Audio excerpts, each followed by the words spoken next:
4 राज्यांच्या निवडणुका समोर आहेत आणि अशात आता काँग्रेस आरक्षणाचा मुद्दा उचलू बघते।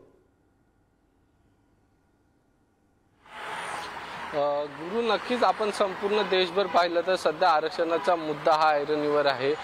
जरांगे पाटील राज्यामध्ये गेल्या काही महिन्यांपासून किंवा वर्षभरापासून मराठा आरक्षणासाठी लढत आहेत, तर दुसरीकडे आपण पाहिलं असेल बांगलादेश देखील आरक्षणामुळेच बांगलादेशचं जे काही चित्र आहे राजकीय ते देखील आपण पाहिलं। अशातच आता काँग्रेसने देखील काल बैठक घेतली होती आणि 50% वाढवण्यासाठी आरक्षणाच्या यासाठी काल काँग्रेसचे प्रयत्न चालू होते आणि त्या दरम्यान बैठक देखील झाली। सगळ्यात महत्त्वाचं म्हणजे सरकारी नोकऱ्या कमी होत असल्याने आउटसोर्सेस केलेल्या प्रकल्पांमध्ये आरक्षणाची मागणी केली जात आहे आणि आउटसोर्सेस जे प्रकल्प आहेत त्याच्यामध्ये मोठ्या प्रमाणात आरक्षणाची मागणी हे काँग्रेस सरकारकडून काँग्रेस पक्षाकडून केली जाते। यासाठी मल्लिकार्जुन खरगे यांनी काल बैठक घेतली होती। या बैठकीला प्रमुख नेते काँग्रेसचे उपस्थित होते। यामध्ये अनुसूचित जाती जमाती या वर्गामधील जे आरक्षण आहे यावर देखील चर्चा झाली आणि सगळ्यात महत्त्वाचं म्हणजे आरक्षणाचा जो मुद्दा आहे या मुद्द्यांवर संपूर्ण राज्यात असेल किंवा देशात असेल हा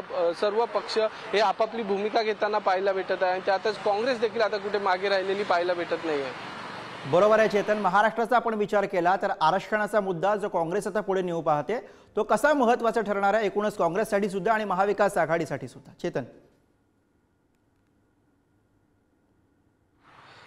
नक्कीच गुरु, जर आपण पाहिलं तर जे प्रकल्प आले आहेत या प्रकल्पांमध्ये सध्या तरी कोणतं आरक्षण असं नाही आहे।